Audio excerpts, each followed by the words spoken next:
I read 9 books in the first week of 2025, so let's go over my thoughts and ratings. If you don't know me, hi, my name is Carrie, and I read a book a day to give you the best thriller, mystery, and horror book recommendations, so if you're into that, make sure to give me a follow and subscribe to my YouTube in case TikTok goes away. The first book I read is Wake Up and Open Your Eyes by McLeod Chapman, and this book published yesterday on the 7th. This book follows a demonic possession outbreak that's caused by conspiracy media. Throughout this book, we're following Noah, whose parents have fallen victim to the outbreak. I love the social commentary in this book. It takes a look at how the media we consume affects the way that we think. I also really enjoyed how fast-paced this book and how completely unhinged it gets. This book has intense body horror, a road trip, and just non-stop action. I thought this book was completely captivating. It was so well written, it had a ton going on, and I absolutely loved how thought-provoking it was. This book was endlessly entertaining. I absolutely loved it. No notes, 5 stars. Second was The Haunting of Brynn by Wendy Webb, and this is available on Kindle Unlimited. This book follows Brynn as she stays at a boarding house on Lake Superior for the summer, and nothing is as it seems. During her stay, Brynn connects to a ton of different characters, but specifically one character who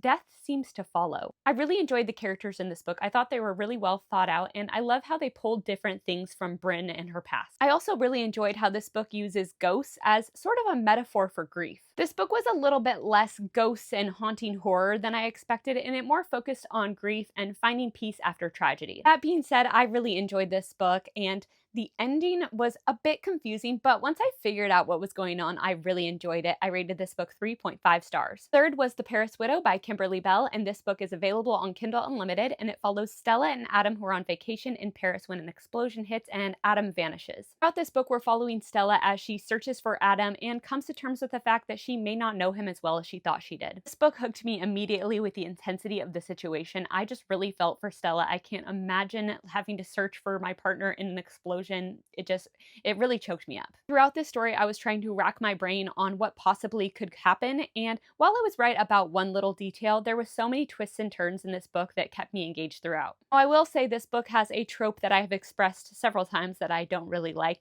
and while it does have this thing, I don't feel like it was done in a way that I didn't like so much, and I was able to move past it and enjoy the story, and ultimately I rated this book 3.5 stars. Fourth was Mask of the Deer Woman by Laurie Dove, and this book publishes on January 21st. This book follows the disappearance of a young Indigenous woman. Throughout the story, we're following Carrie Starr as she's the new tribal marshal and she's looking into this disappearance. One thing about me is I love a book that takes place in a small community where everybody's a suspect. This book is less of a whodunit because us as the readers are privy to information that the characters are not. I'm really not sure if this was intentional, but there is one scene in the book that really gave it away, but ultimately it didn't affect my enjoyment of this book. I really enjoyed the characters in this book, though there are so many of them. I felt like they all had different characteristics about them, so I was able to easily differentiate them from each other. I really enjoyed the small town politics and the betrayal and the social commentary about how Indigenous people who are missing are overlooked in the media. This is an excellent debut thriller and I recommend it. I rated it 4.25 stars. Fifth was Ghostwritten by Ronald Malfi, and this is a collection of 4 horror novellas. The first story is about a book that drives people to their deaths, and I really enjoyed this one. I thought it was completely unhinged, and I rated it 5 stars. The second story is about a book that's being transported that turns deadly, and this one got a little bit too organized crime for me, but I still enjoyed it and rated it 3 stars. The third story is about a boy who has control over this pop-up book, and it is completely sinister and twisted and weird and dark, and I was obsessed. I rated it 5 stars. And the fourth story was about a choose-your-own story that turns into this uncanny reality. I thought it was weird and great, but I wasn't completely obsessed. I rated it 4.25 stars. So rounding to the closest quarter star for all 4 stories, I rated this 4.25 stars. Sixth was The Rainfall Market by Yeong-Gwang, and this book publishes on January 21st. The story follows a young Korean girl who gets invited to a place called the Rainfall Market where she has the option to choose an entirely different life.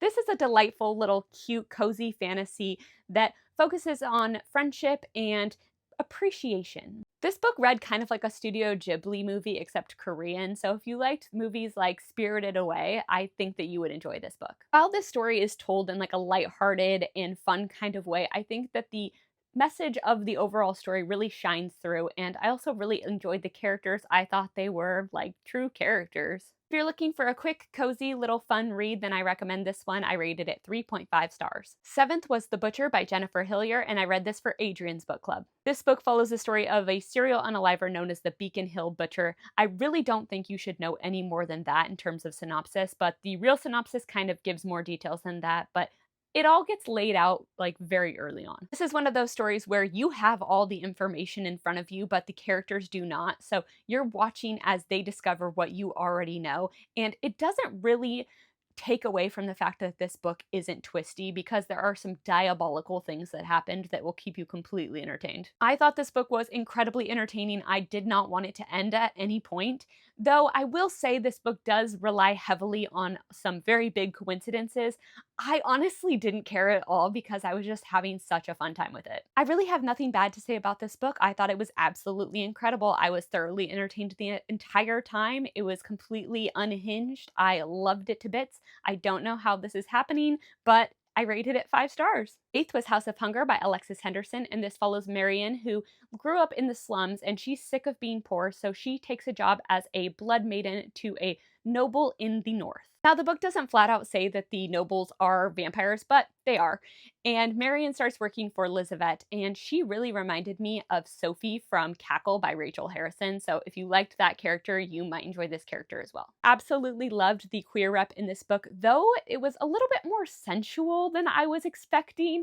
But overall, I really enjoyed Marion's character's arc. I have to admit, I'm somebody who doesn't like a hierarchy of power in movies or books, and so this book does have that, but it wasn't focused on too much, so I didn't really mind it. I thought this book was so well written, and the end of this book was so satisfying. I can't wait to read more by this author. I rated it 3.5 stars. Ninth and final is A Sea of Unspoken Things by Adrienne Young, and this book published yesterday on the 7th. This book follows James as she returns home after many years to look into the suspicious death of her twin brother Johnny. James hasn't seen her brother Johnny in quite some time, and she doesn't really know anything about him anymore, so throughout the story we're following her as she learns more about who Johnny is as a person and what led up to his untimely death.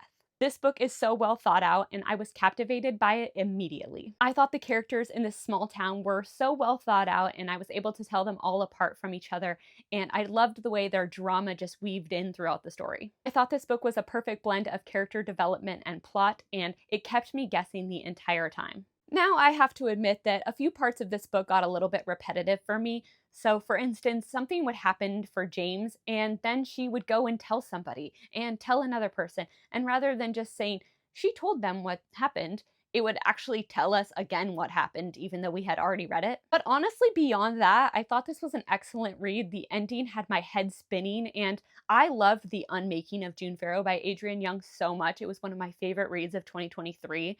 And while I didn't love this book as much, I did really love it, and I rated it 4.5 stars. Okay, now leave me a comment letting me know your favorite book you read in the first week of 2025.